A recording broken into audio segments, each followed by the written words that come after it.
जय जिजाऊ, जय शिवराय, जय शंभूराजे. आज मी बनवत आहे पावट्याचं कालवण, तेही खास दगडाची फोडणी देऊन. तुम्ही कधी आमटीला दगडाची फोडणी दिली आहे का? कमेंटमध्ये नक्की कळवा. सगळ्यात आधी आपण एका पातेल्यात तेल गरम करून घेऊ. तेल गरम झालं की त्यात जिरे आणि कढीपत्ता टाकून घेते. मग त्यामध्ये लसूण, खोबरं आणि कोथिंबीर यांचं एकत्रित केलेलं वाटण घालून ते छान असं परतवून घ्यायचं आहे. वाटण छान असं भाजलं की त्यात थोडीशी हळद आणि चटणी टाकून घेऊन मग पुन्हा एकदा व्यवस्थित परतून घ्यायचं. मसाला छान असा एकजीव झाला की यात आता ओले पावटे घालून घेऊया आणि तेही परत छान असे मसाल्यासोबत छान असं परतून घेऊया.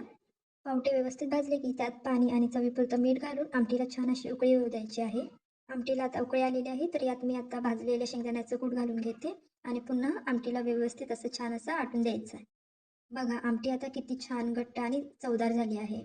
आता येतो खास भाग म्हणजे दगडाची फोडणी. तर हा आहे लोखंडी दगड.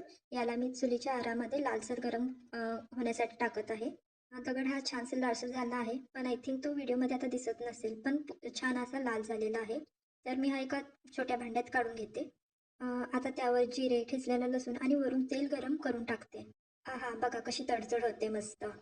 तर हा खमंग आणि दुर्गट सुगंध लगेच मी आमटीवर ओतून घेणार आहे आणि लगेच झाकण ठेवावं त्यावर, जेणेकरून फोडणीचा फ्लेवर आमटीत पूर्णपणे येईल. तयार आहे आपलं गावरान स्वादिष्ट पावट्याचं कालवण, तेही दगडाच्या फोडणीसह.